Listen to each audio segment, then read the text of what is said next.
এই হচ্ছে রাধাকৃষ্ণ মন্দির আর এইদিকে হচ্ছে আদ্যা মায়ের মন্দির। তো বন্ধুরা, তোমরা যদি কোনোদিন দক্ষিণেশ্বরে আসো, এই আদ্যা মায়ের মন্দির থেকে অবশ্যই ঘুরে যাবে।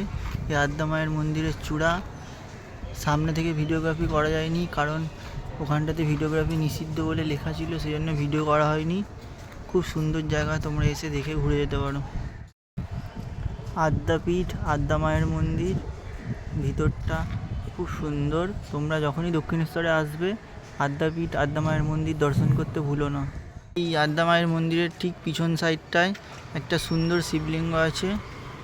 তো এই শিবলিঙ্গটাও খুব সুন্দর লাগছে, পুরোটাই সাদা মার্বেল দিয়ে গঠন করা হয়েছে। এই যে এই রাধাকৃষ্ণ মন্দির, এই যে আদ্যা মায়ের মন্দির, সাইড থেকে দেখানোর চেষ্টা করব। তো এখানটাতে তোমরা বন্ধুরা আসলে মায়ের ভোগ পাওয়া যায়। 11টা থেকে কুপন কাটা যায়, কুপন কাটতে পারো।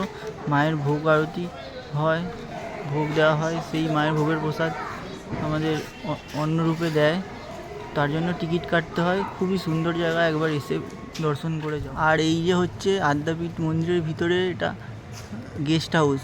তো তোমরা যারা দূর থেকে আসবে, তোমরা এখানটাতে থাকতে পারো স্বল্প খরচে, এবং থাকা খাওয়ারও সুব্যবস্থা আছে। সন্ধ্যাবেলা, দুপুরবেলা ভোগ বিতরণ হয়, সমস্ত এখানে ব্যবস্থাটি খুব ভালো, খুব সুন্দর।